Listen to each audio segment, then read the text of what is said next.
GV communication சார்பாக மறக்க முடியாத குற்றங்கள் என்ற ஒரு விழிப்புணர்வு பகுதியை நாங்கள் தொடர்ந்து கொடுத்துட்டு வரோம். இந்த பகுதிக்கு நல்ல வரவேற்பு இருக்குது. ஏன்னா அது விழிப்புணர்வுன்ற ஒரு சப்ஜெக்ட் இருக்கனால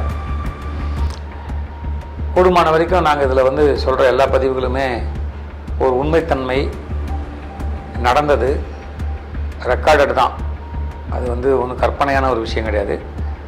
ஏதாவது ஒரு இடத்துல பேர்கள் மட்டும் மாற்றப்பட்டிருக்கலாம், அதான் நீங்கள் புரிஞ்சுக்கலாம். கடந்த சில 3 நாட்களுக்கு முன்னாடி எனக்கு ரொம்ப மனசை பாதிக்கப்பட்ட, மனசை ரொம்ப தைத்த ஒரு குற்றம். அது குற்றம்னு சொல்ல முடியாது. இது தூத்துக்குடியில் நடந்த ஒரு விஷயம். ஒரு குடிகாரன், ஒரு ரொம்ப குடிப்பழக்கத்துக்கு அடிமையானவர். அவர் என்ன பண்ணுறாரு, தினந்தோறும் குடித்துட்டு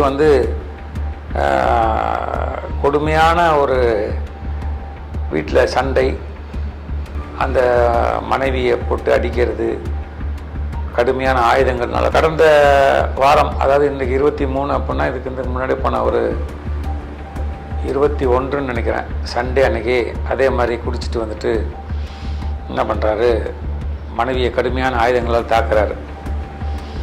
இந்த பிரச்சனையை பல காலமாக பார்த்துட்டு இருந்த அந்த ஒரு குடும்பத்தில் இருக்கிற மூத்த பையன், அந்த பையன் 15 வயது பையன்தான். அவன் என்ன பண்ணுறான், தடுக்க முடியல. ஏன்னா அவர் குடிபோதையில் மிக ஆக்ரோஷமாக சண்டை போடுறாரு. வேறு வழிகளால் ஏதோ ஒரு அம்மாவை காப்பாற்றி ஆகணும். அம்மான்றது அவனுடைய மோதன ப்ராப்பர்ட்டி, அவனை பெற்றெடுத்த அம்மா. அவங்க ரத்த வெள்ளத்தில் அடிபட்டு கிடக்கிறாங்க. இவர் விடாத குடிபோதையில் தாக்குறாரு, தன்னுடைய நிலைமை இழந்திருக்கிறாரு. அப்படி இருக்கும்போது ஒரு அருவாள் எடுத்து வெட்டிடுறான். வெட்டினோன்னா அவர் இறந்துடுறாரு. இப்போது இது கொலையா? 15 வயது சிறுவன், இது கொலையா அப்படின்னு ஒரு விஷயம். அது தன் தந்தையை கொலை செய்வானா?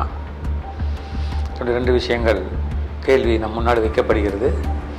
நான் பல சட்ட நிபுணர்களுடன் ஆலோசித்த போது அவர்கள் கொடுத்தது போலீஸ் இப்போ என்ன பண்ணிக்கிறாங்க, அரெஸ்ட் பண்ணி அந்த பையனை ஒரு ஜுவனலி ஜெயிலில் திருநெல்வேலியில் அடைச்சிருக்காங்க. ஆனால் எனக்கு தெரிஞ்ச சட்ட வல்லுநர்கள்லாம் தவறுன்றாங்க. ஏன்னு கேட்டால், தன்னுடைய அம்மாவை காப்பாற்றுறதுக்காக அவன் செல்ஃப் டிஃபென்ஸ் பண்ணியிருக்கான். செக்ஷன் 96 ஆஃப் சிஆர்பிசி என்ன சொல்லுதுன்னா, தன்னுடைய உடைமைகளுக்கோ ப்ராப்பர்ட்டிக்கோ திடீரென்று ஒரு ஆபத்து எந்த எதிரினால் வந்தாலும் அதை பாதுகாக்க அவனுக்கு உரிமை இருக்குன்னு வருது, எந்த ஒரு இந்திய குடிமகனுக்கும். இந்த கேஸு பேப்பரில் படித்த வரைக்கும் பார்க்கும்போது it's a black and white case, eligible for section 96 relief. சரி, இப்போ இதை பார்த்துட்ருக்க அன்பர்கள் ஒரு கேள்வி கேட்பீங்க, இதுக்கு முன்னாடி நடந்திருக்கா அப்படின்னு. எஸ், இதற்கு முன்னாடி எனக்கு ரொம்ப வேகா ஞாபகம் இருக்குது. மதுரையில் நடந்துச்சு. மதுரை நடக்கும்போது ஒரு அப்பா ஒரு தன் பெற்ற பெண்ணையே பாலியல் பலாத்காரம் பண்ணும்போது அந்த அம்மா என்ன பண்ணுறாங்க, அவங்க அப்பாவை ஏதோ ஒரு கடுமையான ஆயத்தில் பண்ணுறாங்க. அப்போ மதுரையில் இருந்த ஒரு உயர் போலீஸ் அதிகாரி, ஐ திங்க் அவர் பேர் அஸ்ரா கார்க்னு நினைக்கிறேன், எனக்கு நினைவில் இருக்க தான் சொல்கிறேன், தவறாக கூட இருக்கலாம். அவர் தன்னுடைய அதிகாரத்தை பயன்படுத்தி அந்த பெண்மணி விடுதலை பண்ணுறாரு. அப்போ விடுதலை பண்ணும்போது இதே செல்ஃப் டிஃபென்ஸ்க்காக, தன்னுடைய பெண்ணை காப்பாற்றுறதுக்காக இந்த முடிவு எடுத்தாங்கன்றாங்க.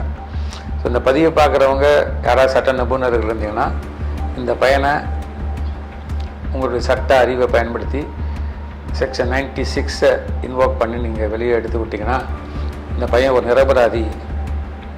மோட்டிவேஷன் கிடையாது, முன்பகை கிடையாது. என்ன, அதனால் கண்டிப்பாக கிடைக்கும்னு நினைக்கிறேன். இது எனக்கு தெரிஞ்ச சட்ட அறிவில் சொல்கிறேன், தவறாக இருக்கலாம் அல்லது இது பயன்பெறலாம்.